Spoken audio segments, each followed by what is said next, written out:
Assalamualaikum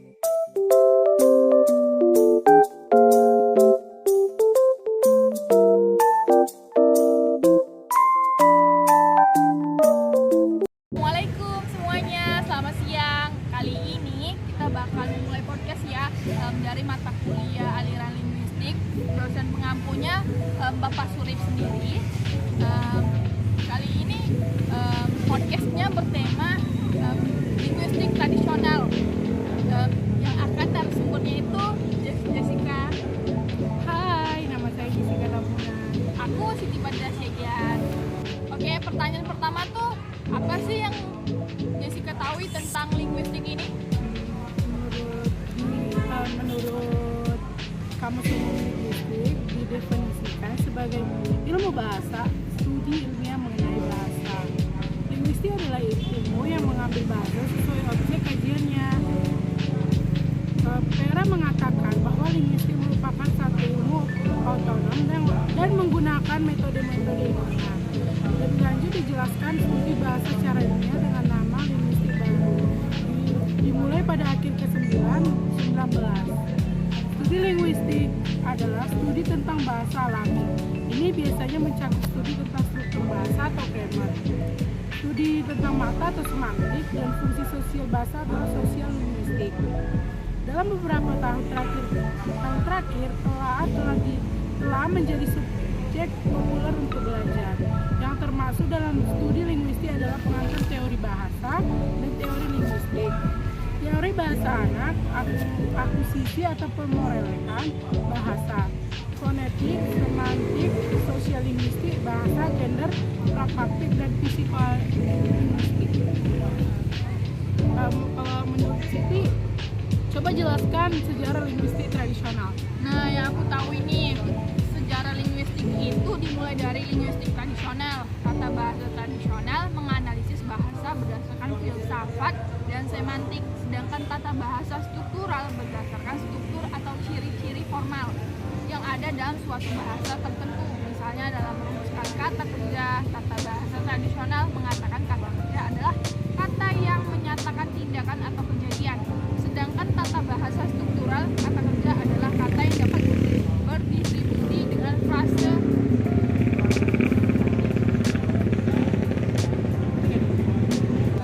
Tadi kan udah jelasin nih tentang apa sejarah linguistik tradisional. Terus apa sih yang Jessica tahu tentang ciri-ciri dari linguistik tradisional ini? Aliran linguistik tradisional memiliki ciri-ciri. Yang pertama, kajian teoritisnya bersumber dari filsafat dan logika. Yang kedua itu objek penelitian linguistik dilakukan terhadap bahasa yang telah mengenal tulisan, ejaan, dan difokuskan pada penggunaan kata bahasa tertulis.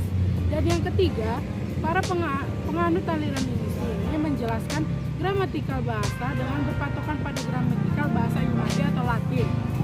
Yang keempat itu, tata bahasa dirancang untuk menghakimi penggunaan bahasa secara benar atau salah. Yang kelima, tumpuan analisis linguistik diberikan pada aspek sintaksis. Dan yang terakhir, banyak konsep linguistik yang kabur. Nah, tadi kan udah saya jelaskan tentang ciri-ciri linguistik tradisional. Pertanyaan untuk Siti, pada pengklarifikasikan kata, ada beberapa jenis dalam aliran linguistik tradisional itu. Nah, menurut aliran linguistik ini kata dapat diklasifikasikan menjadi 8 jenis, yaitu kata benda, kata ganti, kata sifat, kata kerja, kata depan, kata sambung, kata keterangan, dan kata seru. Dari klasifikasi dan definisi kata di atas dapat dipertanyakan apakah nama warna seperti merah, kuning, hijau, dan lain-lain merupakan kata benda, karena warna dapat digolongkan ke dalam sesuatu. Atas persoalan ini, linguistik tradisional mengatakan bahwa nama warna itu tidak dapat digolongkan ke dalam kelas kata benda, tetapi digolongkan ke dalam kata sifat. Kata sifat dibatasi sebagai kata yang menerangkan kualitas kata benda.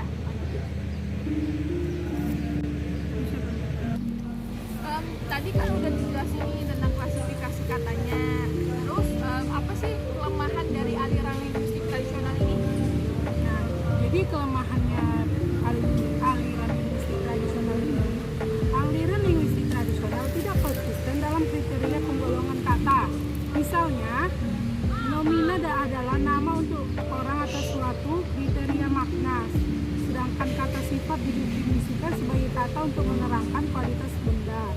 Yang kedua itu, aliran linguistik tradisional tidak konsisten dengan penjelasan fungsi-fungsi satuan sintaksis dalam kalimat. Yang ketiga itu, sesuai definisi yang dikemukakan linguistik tradisional, subjek kalimat itu adalah frase bapak karena sebagai pelaku dan objeknya adalah lukisan penuh kenangan itu karena dikenakan pekerjaan. Yang keempat, asumsi-asumsi hipotesis tentang teori linguistik tidak diuji berdasarkan fakta-fakta yang secara empiris. Dan yang kelima, kata bahasa dipandang berlaku universal. Artinya kata bahasa semua bahasa diasumsikan sama. Yang keenam, semua bahasa di dunia diperlakukan seperti bahasa Latin. Yang ketujuh, deskripsi bahasa tidak memberikan penjelasan sistematis berdasarkan fakta ilmiah dalam pemakaian bahasa sehari-hari. Itulah penjelasan dari kami. Sekian dari penjelasan kami tentang teori linguistik tradisional. Kami undur pamit.